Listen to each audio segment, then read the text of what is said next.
yes, I've got it, like, I'm good, tell me I'm good, you know? All-time low of, why did I think this was a good idea? Why would I?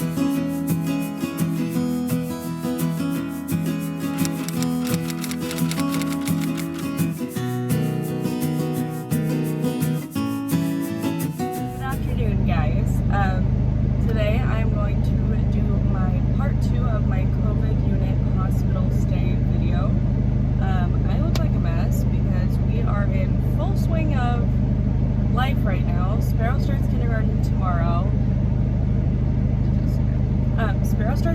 tomorrow. And we are currently in the middle of renovations that we are rushing because we are in a house where the people who live in the house are coming back from deployment. Once they come back, we have nowhere to live. So for those of you guys who this is your first video, I'm going to give you guys a little bit of insight into our lives. I am a single mom to 2 boys, Sparrow who is 4 and Bodie who's going to be 3 in like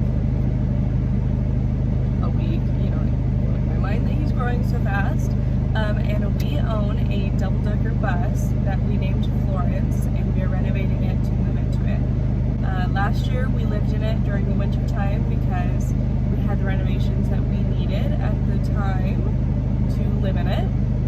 Now with summer and us being away from it for 5 months, there's a couple renovations that need to happen before we move back in. So we're doing that right now. We actually painted it the last 2 days. We've had hiccups with giant renovations like this. It's often 2 steps forward, 1 step back, 2 steps forward, 1 step back. But we are so close to moving in. We're about 2 weeks away from moving in, maybe a little bit sooner. I haven't looked at the calendar because I've just been all over the place. But yeah, we've got so much going on, so many exciting things going on. If you guys want to see that renovation, you guys can go to my Instagrams that I will have on the screen and linked down below, and click on the highlights of Florence because it'll kind of show you guys through the process of renovating it and all the craziness that's gone on. I have not vlogged it enough on this channel because we kind of had a lot of different renovations to do, and I wanted to show it more when it's done and the process then, rather than, you know, show all the great mess that we're living in just for my sake. But so in this video, I'm not only going to speak about the end of my COVID unit hospital stay and my health now, but also self-care. It is no secret that when I got to the hospital, I also was recovering and dealing with things that could have been dealt with on my own if I would have kept up on my own self-care. At the beginning of the pandemic, we were in a place that was kind of a toxic, unhealthy situation and living situation for us to be in. Showers were few and far between. Wipe baths were the way to go. Going to the bathroom was a huge deal and debacle, and I don't know if that's a word. It was a huge deal to be able to just go to the bathroom daily. You know, working out, it ranged from 2 to 10 minutes a day if I was lucky. Having alone time didn't really happen or exist. My mental health was at a low, at a very, very low. The kids' mental health towards the end was also at a low. So it just wasn't a healthy environment for us to be in, mentally or physically, because I just didn't have the time to even eat or take care of myself in the way that I needed to. Then we ended up leaving that situation. We had to leave California with very, very, very short notice, like a couple hours notice, packed our stuff, left California, drove all the way to Minnesota. Minnesota was a fresh start for us. We had the farm, we had outdoors, we had nature to kind of recover in. But at the same time, my kids were healing from trauma as well as myself. It's easier to be able to say, hey, you need to take care of yourself and give yourself self-care to be able to be the best mom, or to take care of other people. You need to take care of yourself first. And it's easier to say that, that's easy. It's easier to say that and to follow through with that than it is to know that my children also need to do their self-care, and they're young to the point where they don't know that, and I have to kind of walk them through that, and they have to heal along with me healing, and ultimately my children's healing is more important than my own. So I'm dealing with their trauma and their healing at the same time of trying to take care of my own body. Again, I was able to work out more, I was able to eat regularly, which was a huge blessing, and was definitely an easier transition for us, but we were still going through something that was kind of difficult.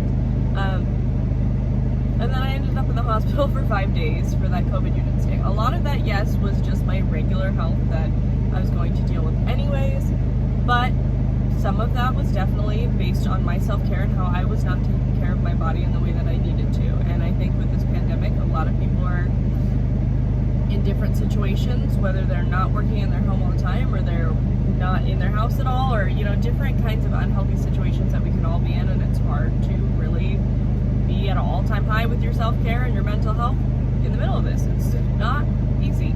Now I'm in a situation where the kid's dad, my ex, came back from deployment, and it was 5 months with him not parenting, not being around the kids, not seeing us, not speaking to us.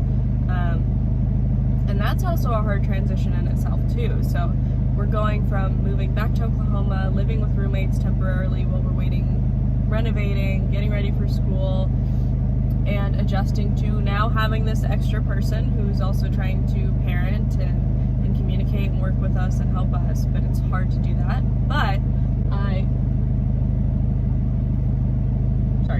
But I for sure have more time to focus on my self-care and the importance of self-care, and the kids have more time and more individual time with each parent to be taken care of as well. So it's a much better place, and we are still transitioning, of course, but definitely a much better place to be in.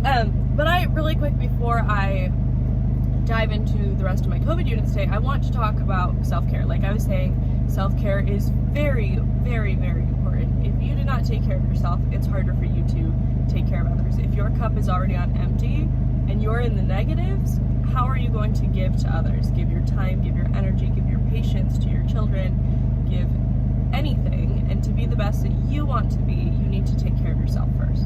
So some of the things that I've been doing for self-care that are really simple, because I understand I go from moments where I have money to spend a little bit extra on myself if I need to, and moments where I don't. And I have no money at all, but I have to be creative with the ways that I find self-care, whether that is, you know, taking 10 minutes to myself to meditate, whether that's going out and just watching the sunset from wherever I'm at, whether that is, you know, making a phone call to a friend or watching a show that I like. Something simple like that you can do for self-care and take care of your time. Sometimes I can't get away from the kids, and I have these kids with me all day long and all the time, and I don't have moments by myself. So what I like to do for self-care with them is we just go out into nature and we sit and we soak in the day and the fresh air and the trees and the breeze and watch the sunset together, or have a picnic outside.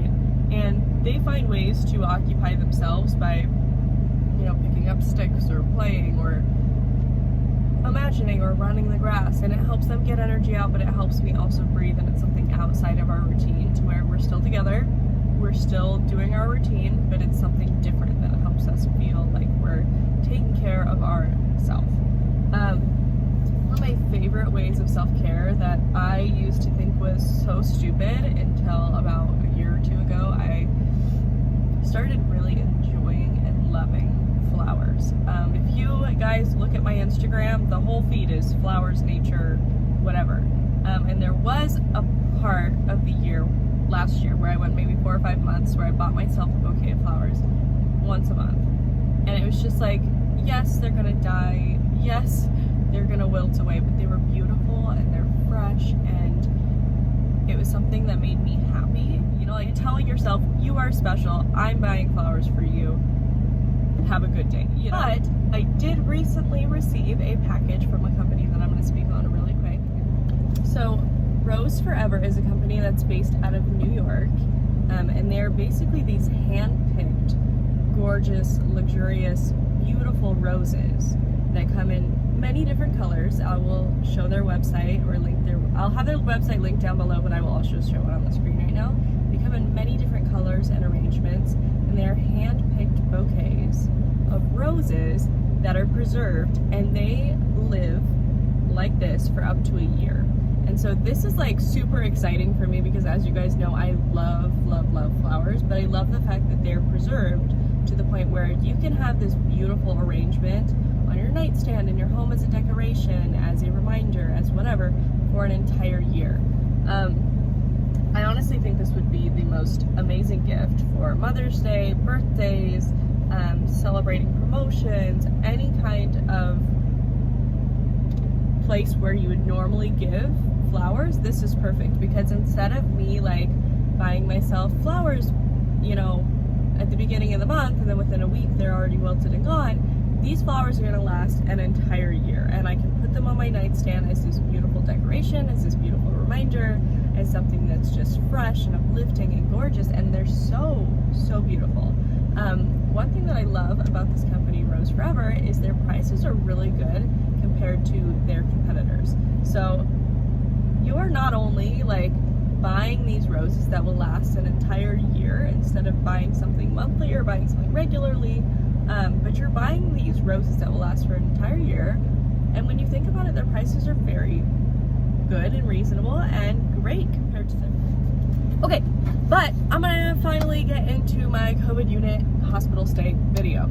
So if you guys didn't watch the last video, I was hospitalized in a hospital for 5 days in the code red COVID unit, and I did not have COVID. I tested negative 3 times. I for sure didn't have it, but I was in the COVID unit. Once they stuck me in there, even though I tested negative 3 times, they kept me in there for the safety of the other people in the hospital. If they were to move me to different floors, they could risk me contaminating other people, or the people moving me contaminating other people, or whatever. Also, when I was on this floor, it was already so many days into it. These people knew my case. I had the same nurses come in every day, and it was just easy for them to keep me in this situation.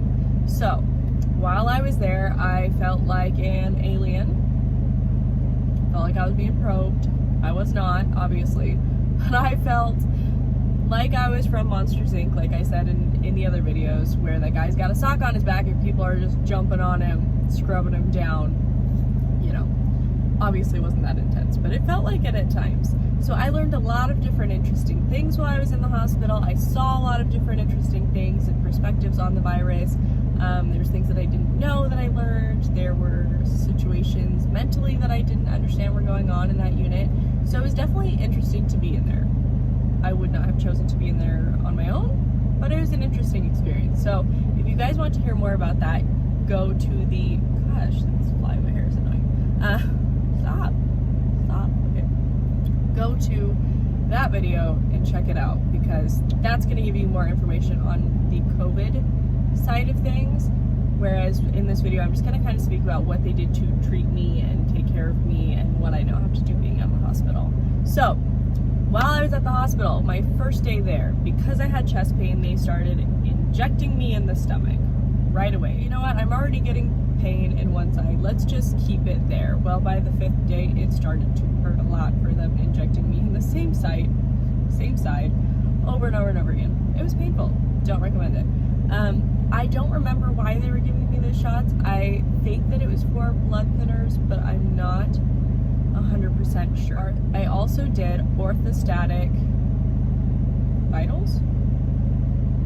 I don't know, guys, I'm not a nurse, but orthostatic something. Basically where they take your blood pressure and your heart rate while you're laying down, while you're sitting up, and while you're standing. I will put in a screenshot of what I was going through symptom-wise and why they were doing these different things. So they basically did the orthostatic stuff because I was having these fainting episodes where I would just faint over and over and over again all day long, like 1 to 10 times a day, which is not normal. I also was having situations where my heart rate would just spike. I could be just laying there, you know, watching TV or eating or doing nothing, and my heart rate would go from 60 to 160 in a matter of 30 seconds. And then it would bounce around from like 60 to 90 for the next hour. They couldn't figure out why that was happening, but there my heart rate is bouncing around, or it's randomly like down and all of a sudden it's up. If I would walk, I felt exhausted, like weak, so tired, like I just ran a marathon. I've been working out for weeks. On about the 3rd or 4th day there, my legs began to be really weak too, like shaky, uneasy, and that's when they gave me a walker, and then they ended up locking me into the bed because of my walking situation. Another symptom that I had was coughing up blood. That they were able to, so each of my things, I had this huge list of symptoms and things that were going on, and they couldn't figure out if it was for one health issue or if it was multiple different health issues going on that created this list.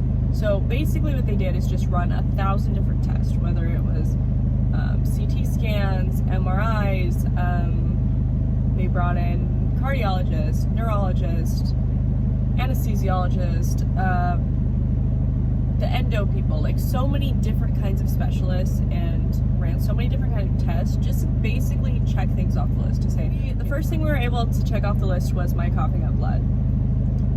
At first it was a little bit alarming because with all the other symptoms, they were like, is this COVID? Is this something else? Is this cancer? Like, what could it be? So they were able to check that off the easiest. They got me an endoscopy. Basically, that is where they put you to sleep. In my situation, they told me that they were going to keep me awake, and they normally do kind of keep you awake, but you're in this drowsy state. With me, I met with an anesthesiologist. He explained everything. I ended up taking a nap while waiting for the surgery because I was tired, and the anesthesiologist thought, let's just put her under. They gave me more of a dose than they originally were going to, and I basically took a long nap. I don't remember waking up and speaking to them after until I got a phone call from the Red Cross that like jolted me, woke me up, and then they explained like, hey, we ended up putting you under. The procedure was supposed to be about 15 to 20 minutes, and it ended up being an hour to an hour and 30 minutes. He said it'd be longer if they ended up finding something. I missed lunch, and I was really bummed. But they ended up doing a biopsy, I think, as well. What they basically found out is that I had very severe acid reflux. Now, I complain about acid reflux because it's annoying, but I don't do anything about it because it's acid reflux. Like, everybody has acid reflux. So I thought nothing of it. I didn't know that there could be a severe case of acid reflux to where my stomach lining was destroyed. Now, I have like insane bloating to the point where I look like I'm very, very pregnant all the time. And I didn't know what that was. I just assumed that it was like me eating too much. But they said that my stomach lining was completely destroyed. My throat was completely destroyed. I also cough a lot due to that broken nose, so I was just irritating my throat over and over again with the acid and the coughing and the whatever. Yeah. And it had basically burnt holes into my esophagus, so that's not fun. So that was one of the issues. The next issue is that I was having this severe chest pain. Like, severe chest pain. I couldn't stand up straight. It was just like uncomfortable. Now, I have Asperger's, so me going into the hospital in severe pain is me sitting here saying, I'm in a lot of pain. And they're like, okay, what, on a scale from like 1 to 10, I'm like, a 5, a labor was a 6. Like, I'm in a lot of pain. And they look at me like, well, I don't believe you because you're speaking, so are you crazy? I don't know. I did speak to my therapist after this, and he basically explained that because I didn't lead with, hey, I have Asperger's, that these people might have really thought that I was crazy. And that's why I learned that they were questioning me to see if I was schizophrenic halfway through, and I was like, no, I am not. By the way, I have Asperger's, and then shut all that down, thankfully. But I was in a lot of pain. Not that anybody believed me at first, but I was in a lot of pain. So they did kind of check me. They were able to find out that I had something called pericarditis, which is basically inflammation of the heart. They're not sure of the cause of that, why it would be inflamed. There are multiple different causes of that. They couldn't figure out which one it was, but basically that I had pericarditis, which was inflammation of the heart. Again, treatable, not a big deal. So they were able to put me on some medication to help with that. They also found out that I had a severe torn muscle that I didn't know about. So that's on that self-care I was just telling you guys about. I had a severe torn muscle. I didn't even know about it, and I'm here like picking up my kids, throwing my kids, having fun with my kids, throwing them in the air. Like, no idea. I mean, I knew I was in pain, but like, you're a mother, you just deal with it. So I had a severe torn muscle and pericarditis, and the intense coughing that I was having for days also irritated my chest. So that thankfully was not a big deal. Now, it came down to the fact that I was not walking very well. I was passing out multiple times. My heart rate was all over the place, and I lost hearing completely out of my right ear. So that was kind of the last thing that it came down to, is that they couldn't figure out. So they're trying to check things off the list. The very last day that I was in there, they basically told me, this was one doctor. One doctor basically told me, look, I think that due to the trauma in your life, your body is basically trying to shut itself down. So thankfully, with my mind the way that it is due to Asperger's, I don't feel trauma the same way that another person may.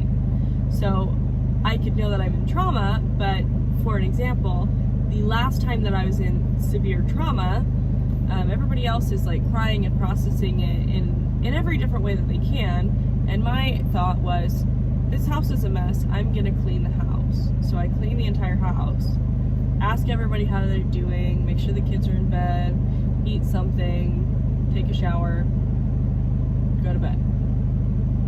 Everybody else is crying, locking themselves in the bathroom, having time alone, processing, journaling, whatever they need to do to process their trauma, and I'm over here just like cleaning. So that's how my mind works, and it's not that I don't get to that point of being stressed, of being panicked, of being whatever, but in that immediate form of trauma, my brain is just like, logically, if I'm panicking, what good is that going to do? But I can help clean the house, and that takes stress away. So I can understand, like, yes, I've had trauma, yes, I have PTSD, but like, I know how to deal with it, I know how to handle it, I know when I'm in PTSD, or I'm having flashbacks and when I'm not, and I haven't had flashbacks in such a long time, so I'm doing good. But basically the doctor is saying that because of my mind handling things, my body has not caught up to that. So my body still feels like it's in trauma, and it's still struggling, but my mind is not. So my body is saying, we're getting overwhelmed, let's shut everything down, just stop, to try and get me out of the trauma, to try and protect myself. So he's basically saying that I'm passing out consistently because my body is just like, trauma, shut down, trauma, shut down, trauma, shut down, like even if I'm not in trauma or not stressed. Which is kind of, it was so frustrating to hear, because I'm like, well, how do I fix that? If my mind's not on the same page, how do I fix that then? Like, how do we treat something that I don't even know that I have? Like, I have a therapist, I see a therapist, I know all these things. Now, I was aware that I wasn't taking care of myself with self-care, so I could see why that would kind of go hand in hand to me. If I started to take care of myself, then that would help. But it's like, how do I treat something I don't know, I don't know about? So that was kind of frustrating. But then another doctor came in and he said, that's very likely, that's kind of what we were thinking, but your symptoms are progressing, like, and it's getting a lot worse. And as we're sitting here testing you, like we're rushing the room, we're testing everything, it just doesn't seem to line up. So something else could be the problem. It could be a bigger problem, but we don't want to keep you in the COVID unit if you don't have COVID, because we're putting you in danger. We also don't want to keep you away from your kids because you have 2 kids at home waiting for you. So let's send you home and you're going to see a buttload of specialists. So while I was in the hospital, I had MRI, CT, multiple EKGs. I can never say that, like multiple. I was continually heart rate monitored. I had orthopedic vitals taken, whatever that is called. I had multiple questionnaires done for different things. I was tested for spider bite venom, which is a whole nother story. I had an endoscopy. They were giving me about 7 different medications 4 times a day. They were injecting me with iron. That's another thing. My iron levels were at a 5, and they should be 30 to 60 levels. So it was very, very anemic. My blood pressure was very, very low, which also can, both of those things together can really make you struggle with feeling lightheaded, feeling exhausted, feeling those things that I was feeling. But they can't figure out why I'm as anemic as I am. This is a new thing for me. When I'm pregnant, I'm anemic, but not other than when I'm pregnant. So this is like completely new for me to just be anemic again.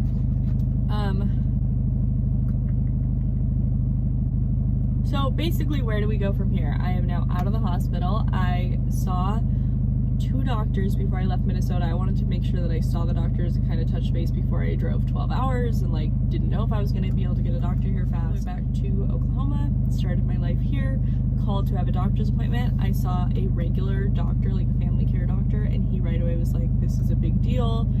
Ran some tests and he was like, yeah, we need to get you in today. So he got me into a cardiologist that same day. The cardiologist sent me home with a heart monitor, which you will see because I've got some clips. I wore that heart monitor for 48 hours just to basically back up the findings at the hospital, to see that my heart's still doing the same thing, to see how it's acting while I'm at home. When I was at the hospital, my heart was doing all those things and I was really stuck in bed all day long. So they wanted to see the difference between, like, now this is me living my regular life, what is my heart doing over here? They basically told me to shove my face full of salt, to eat tons of salt, to drink Gatorade every day because of my blood pressure. They ran more labs. They're going to do a ultrasound on my throat and another ultrasound on my heart, which was also done at the hospital. And then I'm going to see a neurological specialist. They checked inside my ear finally. Crazy thing, when I was at the hospital, I kept saying, I can't hear out of my right ear. And I think they thought that I meant, like, I've always had hearing loss out of my right ear, not, this is new, I can't hear out of my right ear at all.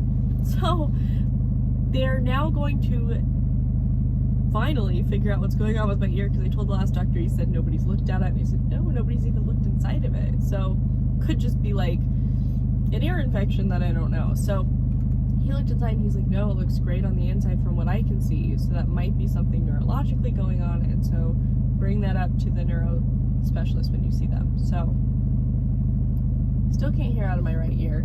I don't think it's 100% hearing loss because it sounds like I'm kind of underwater, but it's definitely a huge difference from what it is, and it's been over a month that I've been experiencing this. So basically the plan is we have to figure out what to do for the anemia stuff, what to do for blood pressure, which those are not really a big deal at all. That's just something simple that I need to adjust in my life.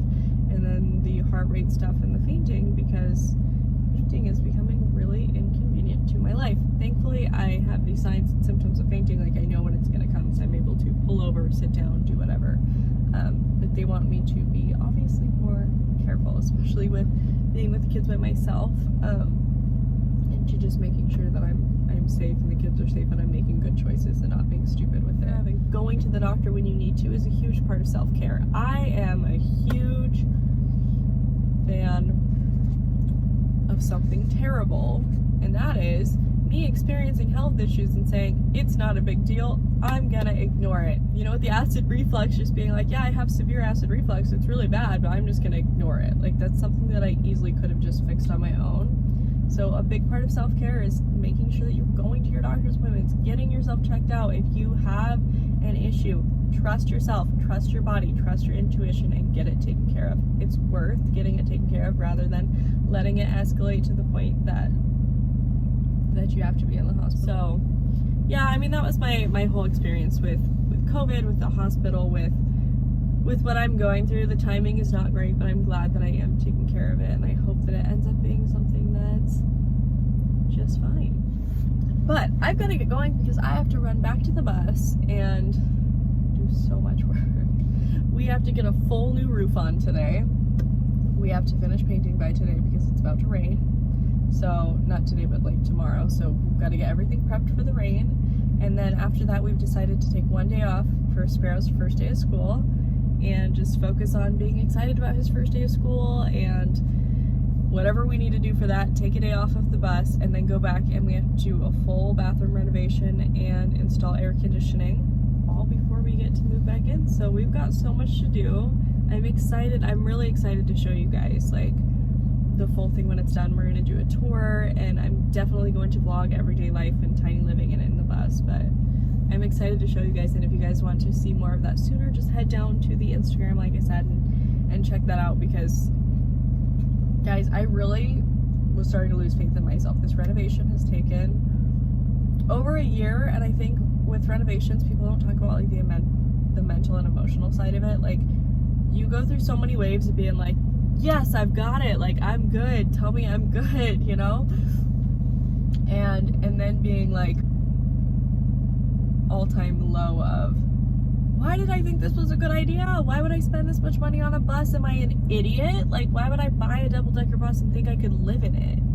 Why would I buy a double-decker bus and think I could decorate it? I don't know what I'm doing. And then being like, oh, okay, I was right. I believe in myself. Okay.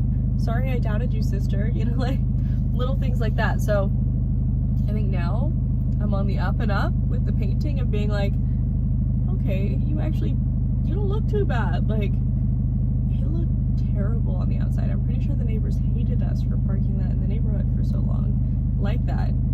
But she's looking real pretty now, and I'm so happy. Like, we still have to remove metal pieces that have dents in them and replace them, but it's like, Girl, she looks so good being one solid color. Thank you guys for watching. Like I said, stay healthy, stay happy.